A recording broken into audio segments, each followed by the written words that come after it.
안녕하세요. 은행 참정교회 고병철 목사입니다. 제가 오늘 방송은 한국교회에 관해서 말씀을 나누는데요. 제가 제일 부담스러울 때가 바로 이런 내용입니다. 한국교회 목사님들에 관해서 이렇게 방송할 때는 굉장히 부담스럽습니다. 몸도 마음도 편치가 않아요. 왜 그러냐면 첫째로는 불신자들이 다 바라보고 있기 때문이고, 또 두 번째로는 대부분 우리가 존경했던 분들이기 때문입니다. 또 더 나아가서는 우리 성도님들, 섬기는 성도님들을 생각하면 마음이 많이 아파요. 그래서 제가 방송을 할 때는 좀 고민을 많이 하고, 그래서 가급적이면은, 되도록이면은 우리 목사님들에 관해서는 제가 방송을 하지 않습니다. 정말 웬만한 게 아니라 안 하려고 무척 노력하는데, 제가 왜 방송을 하게 되느냐면요, 그 이유가 있습니다. 그것은 국익에 우리 한국교회 모든 것을 보면 도움이 된다고 생각하에 방송을 하게 되는 것이죠. 그냥 국익이 아니라 뿌리 있어요. 뿌리. 이 나라의 근간, 한국교회의 근간, 뿌리가 흔들리면 안 되잖아요. 근데 근간에 관한 문제는 제가 말을 할 수밖에 없습니다. 그래서 우리 성도님들께서도요, 좀 양해해 주시고 좀 내용을 좀 끝까지 들어봐 주셔서 판단해 주셨으면 감사하겠습니다. 오늘은 제가 홍정길 목사님에 관해서 말씀을 나누고 싶습니다. 홍정길 목사님은 사회주의자로서요, 자유주의 파괴자인 이인영 씨의 사회주의 정책을 발언을요 지지하고 또 그런 책을 썼어요. 홍정길 목사님이 책을 쓴 책 내용이 하나님의 이름은 자유입니다 라는 책인데, 이 책 때문에 지금 논란이 많이 일어나고 있습니다. 페이지 56쪽, 57쪽 말씀을 보면 이런 내용이 나와요. 올해 2020년 이인영 민주당 원내대표가 선거 이후에 포부를 말하면서 제시한 것들은 다 사회주의 정책이었습니다. 우리는 이것에 대해서도 세심하게 살펴보아야 합니다. 기독교 사회주의는 공산주의와 전혀 다릅니다. 아니, 공산주의라고 할 수 없습니다. 이렇게 시작합니다. 여러분, 이인영 씨가 누구입니까?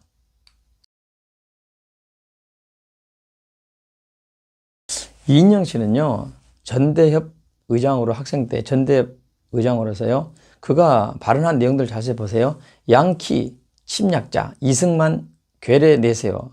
그러니까 미국을 우리 침략자로 보고요. 그리고 이승만 대통령을요, 쉽게 말하면 괴뢰라고 그러고, 또 이승만 대통령 정권을 괴뢰 정권이라 하죠. 이게 정상입니까? 그리고 그가 계속 주장한 말이 뭐냐면 미군 물러가라입니다. 뿐만 아니라 우리 이번에 공동연락사무소 폭파 사건 아시죠? 그 북에 손해배상 청구하기 어렵다 그래요. 왜 어렵습니까? 또 대동강 술, 백두산 물과 우리 쌀, 약품 맞바꾸자. 이런 통일부 장관입니다. 이런 얘기를 해요. 또 통일부 장관이 뭐라고 얘기하냐면, 이번에 한미연합 훈련에 관해서도 뭐라고 얘기하는지 아십니까? 미국이 좀 훈련해야 한다. 지금 못하고 많이 이렇게 좀 축소됐잖아요. 훈련해야 된다, 이제. 그러니까 북한은 뭐라 그러죠? 훈련하면 안 된다. 그러니까 어느 편을 든지 아세요? 1월 25일 출입기자 간담회에서요, 이렇게 얘기해요. 유연하게 해야 된다. 2월 1일 TBS 라디오 김어준 뉴스공장 인터뷰에서 이렇게 얘기합니다. 연기하는 것이 또 국익에 도움된다면 이렇게 얘기합니다. 2월 3일 서울 외신기자 클럽에서 외신기자 초청 간담회에서 외신기자들 놓고 이렇게 얘기합니다. 한미연합훈련 유연하게 대처해야 된다. 이거 하겠다는 겁니까? 안 하겠다는 겁니까? 또 2월 4일도 이렇게 얘기해요. 국회 대정부 질문하는 그 자리에서요, 3월 훈련은 긴장 간의 유발, 쉽게 말하면 긴장 유발 가능성이 있다. 그래서 안 된다는 뜻이죠, 사실은. 그래서 한미연합훈련에 관한 주무처가 여러분, 통일부가 아니잖아요. 국방부 또는 합동참모본부에서 이렇게 하는 거거든요. 그런데 왜 통일부 장관이 이렇게 주무부서처럼 나서가지고 이렇게 할까요? 21년, 작년이죠. 3월에, 올해죠. 올해 3월에 있는 한미동맹훈련에 주무부처도요, 아닌데 왜 이런 언급을 하고 나섰을까요? 좀 의아하지 않습니까? 그리고요, 또 우리 아들 문제도 그래요. 아들도 스위스 유학경비, 그 월급을 어떻게 유학경비, 그리고 또 병력 기피 문제, 말이 많잖아요. 본인 자신이 깨끗하지가 못해요. 그리고 21년 올해죠. 4월 15일 총선 이전에 그거 한 말이 무엇입니까? 4.15 총선 이후에 토지공 개념과 비정규직 차별 해소를 위한 동일노동, 동일임금, 그리고 경자유전 원칙. 경자유전 원칙이 뭔가요? 아니, 땅을 쓰는 사람에게 주자이가 아닙니까? 등을 개연 주제로 다뤄야 한다.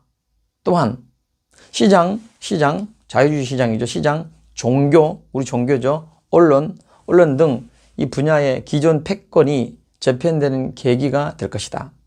그래서 우리 교회가 이렇게 어렵게 당하는 겁니다. 지금. 예, 개편시키겠다는 거죠.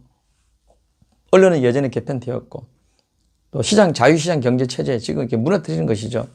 자, 이런 사람을요, 이게요, 어떻게? 홍정길 목사님 뭐라고 얘기합니까? 책 내용을 볼까요? 그의 책 내용요, 하나님의 이름은 자유입니다. 이 책 내용에 볼까요? 페이지 56, 57페이지에 다시 한번 읽어드릴게요. 올해 2020년 이인영 민주당 원내대표가 선거 이후의 포부를 말하면서 제시한 것들은 다 사회주의 정책이었습니다. 우리는 이것에 대해서도 세심하게 살펴보아야 합니다. 기독교 사회주의는 공산주의와 전혀 다릅니다. 아니, 공산주의라고 할 수 없습니다. 누구 마음대로요. 스칸디나 반도의 스웨덴, 노르웨이, 덴마크, 핀란드 이 국가들은 기독교 사회주의 국가입니다. 여러분, 이런 나라하고 우리나라가 어떻게 같습니까? 예, 이게 어떻게 같아요? 우리나라가 지금 상황이 지금 이런 스칸디나라든지 덴마크, 핀란드, 노르웨이 이런 나라 사회주의하고 같습니까? 환경이. 이런 데는 뭐 프랑스도 공산주의가 있죠. 공산당이.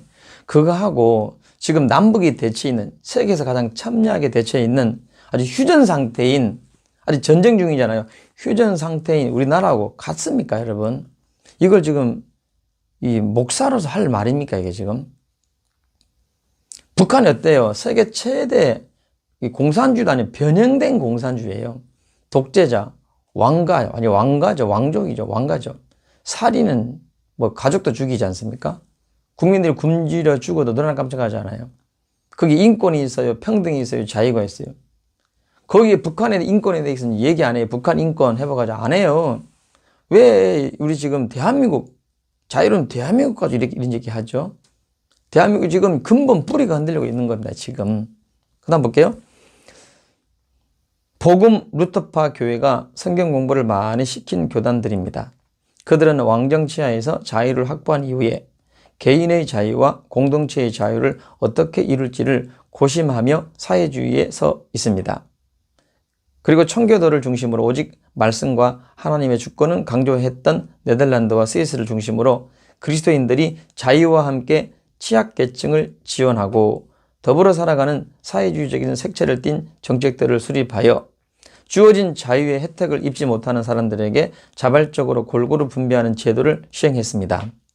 그리고 이는 곧 전체주의인 공산주의 서진을 막는 방파제가 되었습니다. 라고 이렇게 글을 썼어요. 이분 진짜 큰일 날 말씀이십니다. 예, 이렇게 흘러가면 좋은 말 같지요? 이거를 사상적으로 한번 검증 한번 해보겠습니다.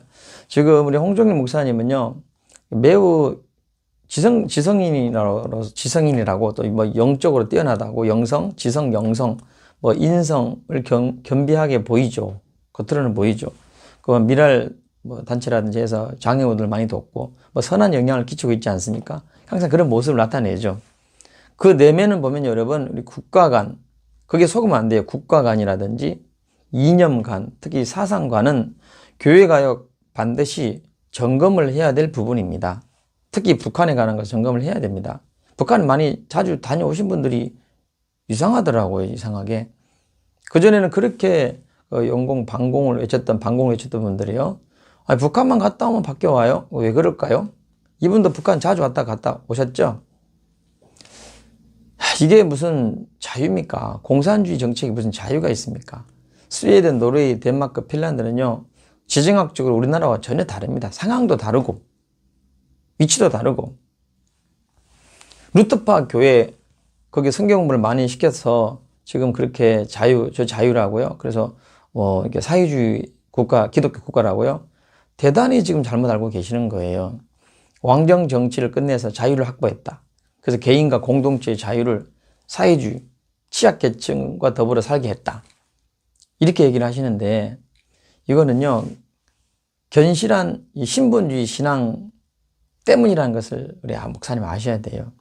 그들은 왜 그러냐? 공산주의는 기독교를, 이 복음을 파괴하는 것입니다. 파괴하는. 그 서진을, 공산주의 전체주의자들의 서진을 막는 것은 그런 기독교 사회주의로 막은 게 아니고요. 오직 말씀, 오직 성경, 오직 복음, 오직 천국 지옥, 오직 성령, 오직 예수께 돌아가는 신앙 때문에, 그러니 어떻게 됩니까? 가정이 건실해지죠. 생각이 건실하고, 삶이 건실하고, 또 모든 가치관, 국가관, 경제관, 모든 게 성경의 모티브에서 나는 모든 게, 그래서 건실한 생각, 건실한 바른 가치관을 가져서 국가 이념으로 삼았기 때문에 결국 복음으로, 신앙으로 돌아가서 가정이 건강하게 되었고, 가정이 건강하니 또 사회가 건강하게 되었고, 그리고 사회가 왜 건강하게 됩니까? 가정이, 교회가 건강하게 되니까 사회가, 국가가 건실하게 된 겁니다. 그것은요, 더불어 퍼져서 되는 게 아닙니다. 더불어 퍼져가지고 쉽게 말하면 유물론 사상으로 된 게 아닙니다. 이 포퓰리즘 사상으로 된 게 아니에요. 어찌 이런 목사님, 이런 목회자를 생각할 수 있습니까? 건실한 오직 신본주의 신앙 때문에 이 공산주의 서진을 맞게 된 것이지, 그리고 진정한 사회 기독교 정신으로서 그 가치관 속에서 여러분 함께 더불어 된 것이지, 이게 어떻게 무슨 이런 포퓰리즘으로 됐다고 그럽니까? 이게 그래서 이인영 씨 같은 사람을 이렇게 정책 발언을 지지하는 사람이 됐겠죠. 이 대한민국은요, 한번 연구해 볼 게 있는데요. 우리 대한민국은 이 90년대에 넘어서면서부터 90년대 전까지는 굉장히 반공해졌습니다. 저도 굉장히 교회에서 훈련을 많이 받았었습니다. 학교에서도 훈련 받았죠. 그런데요, 90년대 이렇게 넘어갈 즈음에 대형교회 중심으로, 강남이 생기면서 대형교회 중심으로 또 유학 갔다 온 사람들, 특히 좌파 사상 교회, 좌파 사상 이런 사람들이요, 교회를 침투했어요. 제 생각은 90년대 한 즈음쯤 되는 것 같습니다. 대형교회 일어날 때. 대형교회 중심, 대형교회, 좌파가 들어갔다 이 말이죠. 좌파 사상 교회들이요, 그들이 외치기 시작합니다. 침투해가지고. 쉽게 말하면 좌파가 교회에 침투했다 이거예요. 그게 대표적인 케이스로 우리 문재인 대통령이 존경한다는 신영 목사 아닙니까? 그들이 젊은이들을 훈련시켜가지고 교회로 파송했잖아요. 그래서 그들은요, 복음보다 섬김, 복음보다 인간적인 사랑, 복음보다 어떤 더불어 이렇게 포퓰리즘, 사회주의 복음을 중시했어요. 그거는요, 밑바탕이 뭐부터 훈련돼야 되냐면, 오직 예수 그리스도, 이 땅의 모든 문제는요, 가난과 고통과 취약계층 모든 것은요, 이 세상의 모든 고통은 하나님 떠났기 때문이에요. 죄 때문입니다. 모든 사람이 죄를 범하였음에 하나님의 영광에 이르지 못하더니, 예수님도 이 죄 때문에 이 땅에 오신 거잖아요. 그리고 마귀를 멸하시려고 이 땅에 오신 것입니다. 이게 영적인 겁니다. 이 신본주의 영적인 것을 어떻게 해요? 인본주의로 바꿔버려요. 예수 그리스도의 죽음, 예수 그리스도의 죽음에서 부활, 또 회개, 천국, 지옥, 오직 예수, 이런 신본주의 복음 잘 외치지 않죠. 신본주의 복음보다 외치긴 외쳐도 이 강조하는 내용의 뉘앙스가 달라요. 신본주의 복음보다는 어떻게 해요? 섬김, 나눔, 이걸 강조하는 이 자유주의 신학의 대표적인 거잖아요. 그러니까 신앙까지 인본주의가 돼버린 거예요. 신앙도 인본주의 관점으로 바라보게 될 수밖에 없게 된 겁니다. 이게 큰 문제였습니다. 우리 근본까지, 이 신앙의 근본이 나중에 어떻게 흔들려요? 어떻게 해요? 국가관까지 흔들리게 되는 것이죠. 특히 우리 남북이 대치되어 있는 이 상황에서. 또 두 번째로는 뭐가 문제냐면, 이 종교개혁 시대, 그래서 신앙의 자유, 그리고 권력자들을 위한 세금 약탈을 막으려고 우리가 신앙의 자유를 누리고 싶고, 또 권력자들이 얼만큼 많이 이렇게 국민들을 세금을 포탈해 갔습니까? 이런 것을 막으려고 개인 재산권을 보장했어요. 그래서 인류 역사상 이렇게 개인이 자유를 누린 적이 있었습니까? 국가를 상대로? 없었잖아요. 이런 개인의 재산권을 보장하기 위해서 얼마나 많은 개인이 희생을 해서 얻은 자유민주주의 가치입니까? 이것은요, 이 자유민주주의 희생의 가치를 훼손하는 것입니다. 이 자유민주주의가 그냥 된 게 아니에요. 그러니까 배부른가 봅니다, 모두가. 여기서 우리가 정말로 다시 한번 다시 한번 우리 뭐 겉으로 보기에는 매우 지성이고 영성이고 인성 뭐 겸비한 것처럼 보이죠. 그러나 그게 신본주의 가치가 아닌 인본주의 관점에서 나타난다면 뭐 그럴 수 있겠죠. 그러나 정말로 신앙의 중요한 그 근본 뿌리, 국가의 근본 뿌리, 이거요, 이 국가관, 신앙관, 이념, 이 사상관은요, 반드시 우리 교회가 점검을 해야 합니다. 그래야 이 나라가 자유민주주의가 지켜질 수 있는 것입니다. 저도 이런 방송을 하기가 굉장히 부담스럽다 그랬지 않습니까? 예, 부담스러워요. 하지만 이렇게 할 수밖에 없는 것은 이 자유민주주의 근간이 튼튼해야, 그리고요, 더 나아가서는 이 교회의 신앙 구원관이 오직 예수로 튼튼해야 예수님의 다른 권이 없다고 인권, 평등, 자유, 모든 공정도 예수님 안에서 나와야 된다는 다른 이로서는 구원을 얻을 수 없나니 천하 인간의 구원을 얻을 만한 다른 이름을 우리에게 주신 일이 없느니라. 예수께서 가라사 내가 곧 길이요 진리요 생명이니 나로 말미암지 않고는 하나님께로 올 자가 없느니라. 철저한 이 복음의 바탕 위에 나눔과 섬김이 돼야 되는데 그렇게 이런 식으로 이렇게 가르침이 있잖아요. 어떤 일이 벌어진지 아십니까? 이런 식으로 이렇게 가르치다 보면 교회는요 근본 뿌리가 흔들립니다. 국가 더더군다나 남북이 대쳐 있고 지금 우리 38선 노선으로 위에 북한, 러시아 또 공산주의 사상들 또 북한이라는 나라가 있지 않습니까? 그런 중국이 있는 그런 나라에 또 밑으로는 미국과 또 일본 자유주의 국가가 첨예하게 대치된 이 대한민국에서는 이런 사상은 굉장히 위험한 것입니다. 그래서 제가 국가의 국본, 이 근간이 흔들리면 안 되기 때문에 신앙의 근본 뿌리가 흔들릴 수 있어서 제가 이 방송을 한 것이니까 우리 성도 여러분들은 상처받기 이전에 우리 다시 한번 자성할 수 있는 우리가 다시 한번 이 국가관, 이념관, 신앙관, 이 사상관을 다시 한번 점검할 수 있는 교회 크다고 조금 뭐 인간적으로 좋은 일 한다고 그런데 미혹 당하지 마시고 물론 저는 거기에 비교가 안 됩니다 솔직히. 하지만 이 근간이 흔들리면 안 되잖아요. 우리 죽잖아요 그런 모든 것이. 그런 차원으로 말씀드렸기 때문에 좀 양해해 주셨으면 감사하겠습니다. 예, 오늘도 남은 하루 행복한 시간 되길 바랍니다.